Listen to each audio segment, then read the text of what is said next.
Hello friends, मैं हूँ त्रिवेदी आरती। आज हम हिंदी कक्षा 12वीं में रसखान जी के जो कवि थे उनका अध्ययन करने जा रहे हैं।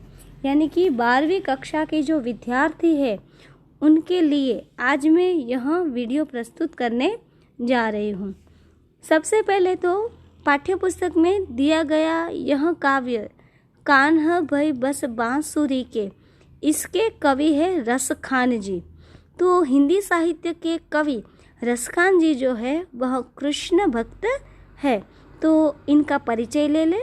इनका जन्म जो है वह 1538 में हुआ था। रसखान जी का असली नाम सैयद इब्राहिम था। उनका जन्म दिल्ली के एक संपन्न पठान परिवार में हुआ था।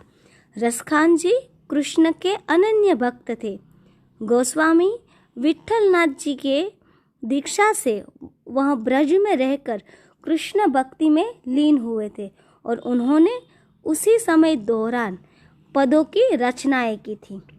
इस मुसलमान कवि जो है उन्होंने हिंदी साहित्य को भक्ति के साथ साथ प्रेम, श्रृंगार और सौंदर्यता प्रदान की है। रसखान के कवित्व और सवैये अपने आप में ही बहुत ही अद्वितीय है। रसखान जी ने ब्रज भाषा में काव्य रचनाएं की है। उनकी भाषा मधुर एवं सरस है। उनकी लिखी 2 पुस्तकें बहुचर्चित है। एक सुजान रसखान और दूसरी है प्रेम वाटिका। यहाँ पर रसखान जी ने प्रस्तुत प्रथम कवित्व में सदैव कृष्ण के पास रहने वाली बांसुरी से गोपियों की जो ईर्ष्या है उसका भाव व्यक्त किया है कि सोतिया डाह से पीड़ित गोपियां अब ब्रज में रहना नहीं चाहती क्योंकि उनका स्थान बांसुरी ने ले लिया है।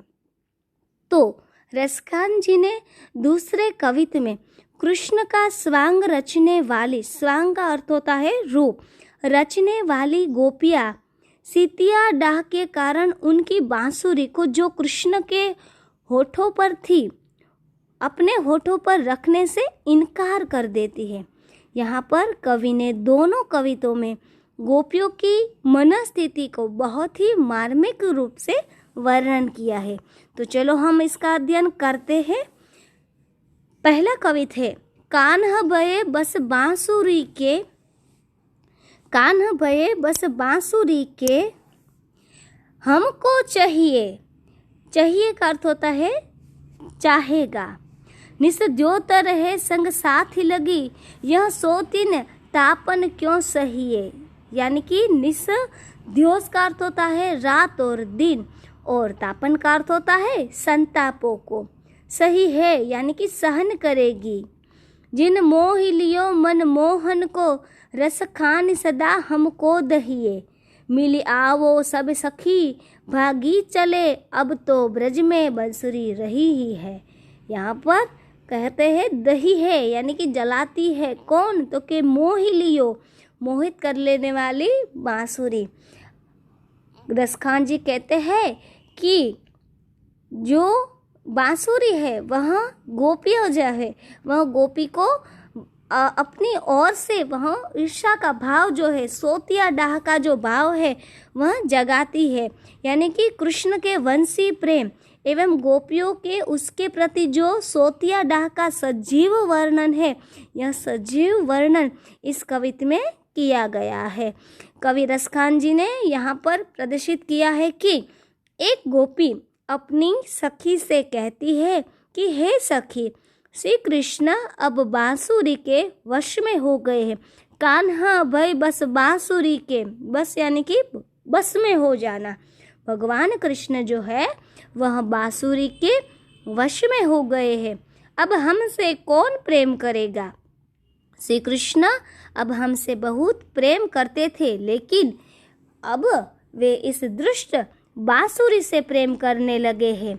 यह बांसुरी रात दिन उसके साथ लगी रहती है। निस द्योत रहे संग साथ ही लगी, रात दिन उन्हीं के साथ रहती है। सोतिन तापन क्यों सहेगी। यानी कि यहाँ पे गोपी सखी से कहती है यहाँ अब गोपी रूपी सोत की जो ईर्ष्या है, संताप, वो क्यों सहन करेगी? जिस बांसुरी ने हमारे मन को मोहने वाले कृष्ण को अपने प्रेम में मोहित कर लिया है, वह हमें सदी ईर्ष्या से जलाती रहेगी। इसीलिए वह सखी से कहती है कि सखी आओ, हम सब मिलजुल कर ब्रज छोड़कर अन्यत्र चले जाए, क्योंकि यहाँ अब केवल बांसुरी ही रह सकेगी। अर्थात कृष्ण से प्रेम से वंचित होकर अब हमारा यहाँ कोई काम नहीं है, ब्रज में निर्वाह नहीं हो सकता। यहाँ पर रसखान जी ने गोपी की मुरली के प्रति जो स्वाभाविक ईर्ष्या है उसका सजीव निरूपण किया है। उनकी जो भाषा है वह बहुत ही सुलज्जित ब्रज भाषा है। उनके साथ साथ रसखान जी ने इस कविता में श्रृंगार रस का निरूपण किया है।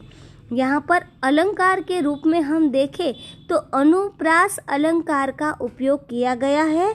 जिस तरह से महाकवि कालिदास ने मुरली के प्रति गोपियों की जो ईर्ष्या भावना है, वैसे ही ईर्ष्या भावना को लेकर रसखान जी ने इस कविता को प्रस्तुत किया है कि जिसके द्वारा रसखान जी का प्रेम भाव और सौंदर्य भाव, सौंदर्यता का रस निरूपण हुआ है। उसके बाद दूसरा कविता है जिसको हम पढ़ने जा रहे हैं। तो दूसरे कविता में है कि मोर पखा सिर ऊपर राखी हो, गूंज की माल गरे पहरोगी। मोर पखा का अर्थ होता है मोर के पंखों से बना हुआ मुकुट, और गरे का अर्थ होता है गले में।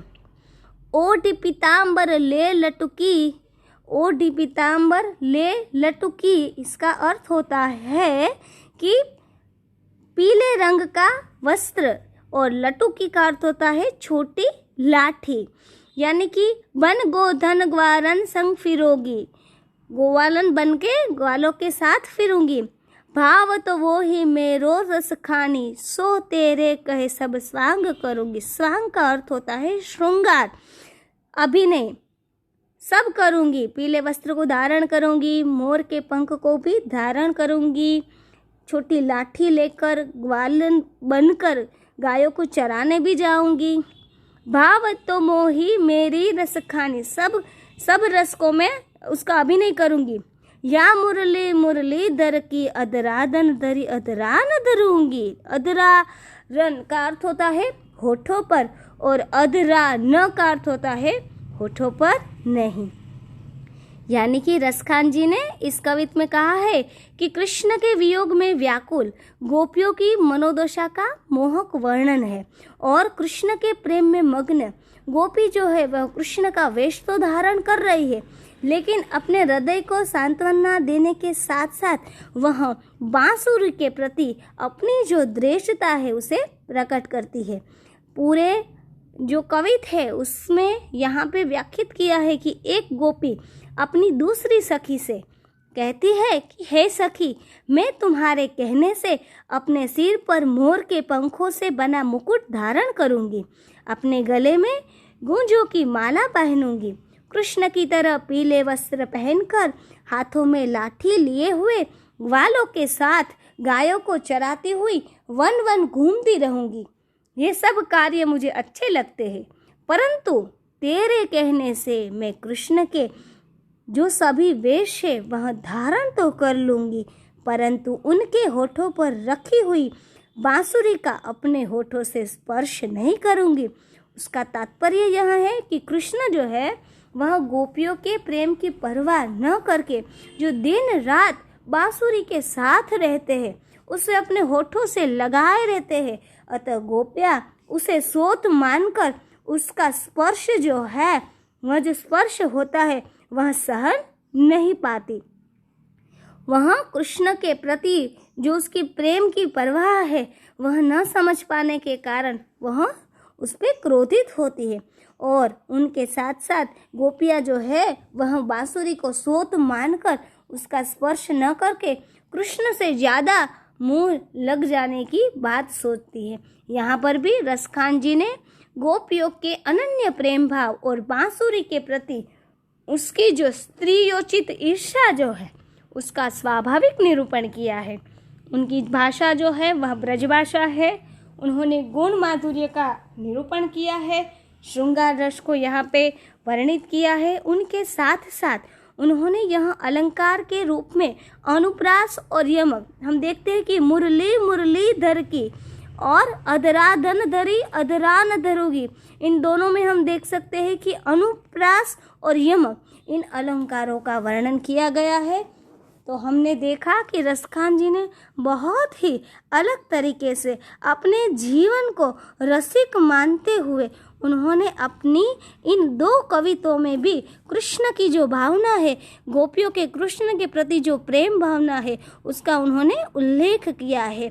इन पंक्तियों में गोपियों की कृष्ण के प्रेम पाने की जो इच्छा है, जो कोशिश है, उसका वर्णन किया गया है। कृष्ण गोपियों के इतने रास आती है कि उनके लिए वे सारे स्वांग करने को तैयार है। गोपियाँ कहती है कि वे सिर के ऊपर मोर पंख रखेगी, गूंजों की माला पहनेगी, पीले वस्त्र धारण करेंगी, वन में गायों को चराने के लिए जाएंगी, वन वन भ्रमण भी करेंगी, किंतु वे मुरलीधर के होठों से लगी हुई बांसुरी को अपने होठों से नहीं लगाएगी। यानी कि इस तौर पर हम देखें तो यहाँ पर भी रसखान जी जो है वह पूरे तरीके से कृष्ण भक्त है, इसका भी आस्वाद दिखाई देता है। अंत में हम कह सकते हैं कि यहाँ पर रसखान जी ने अपने कविता के द्वारा अपने जो कृष्ण के प्रति जो प्रेम भाव है उनकी यहाँ पर छवि निरूपित की है। कह सकते हैं कि रस की खान यानी कि भक्त शिरोमणि रसखान, जिसका हृदय परम भक्त भगवत और जो कृष्ण भक्ति प्रेम में ओतप्रोत है, ऐसे रसखान जी ने अपने 2 प्रसिद्ध कृति यानी कि सुजान रसखान और प्रेम वाटिका के द्वारा कृष्ण के प्रति अपनी जो भक्ति भावना है उसका उन्होंने निरूपण किया है। उनकी साहित्यिक विशेषता को अगर हम जाने तो उन्होंने प्रेम वाटिका में राधा और कृष्ण को प्रेमोद्यान का मालिन और माली मानकर प्रेम के गूढ़ तत्व का सूक्ष्म निरूपण भी किया है। इस कृति में रसखान ने प्रेम का स्पष्ट निरूपण किया है। प्रेम की परिभाषा, पहचान, प्रेम का प्रभाव, प्रेम के प्रति साधन एवं प्रेम की पराकाष्ठा उन्होंने प्रेम वाटिका साहित्य में प्रस्तुत की है। इनके साथ साथ उन्होंने प्रेम वाटिका में प्रेम संबंधी दोहे और कृष्ण और राधा को इतने तादनीय रूप से चरितार्थ किया है कि हमारा भाव भी उसमें तन्वित हो जाता है।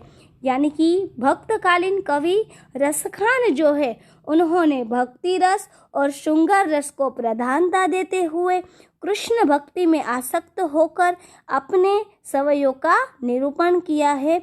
विद्यार्थी मित्रों, आज हम लोगों ने रसखान जी के बारे में जानकारी प्राप्त की। उसके बाद हमने यहाँ पर हिंदी कवि की जो श्रीवृद्धि न जाने कितने ही ऐसे मुसलमान कवि हैं, उनमें से हमने ऐसे कवि जिसका नाम है रसखान, जो सुकोमल, सरस और ललित काव्य लिखते हैं, ऐसे भावुक कवि के बारे में हमने आज जानकारी प्राप्त की और उसकी कृष्ण भक्ति शाखा की जो अद्वितीय उसकी जो साहित्यिकता है उसके बारे में भी आज हमने बहुत अच्छे तरीके से अध्ययन किया है।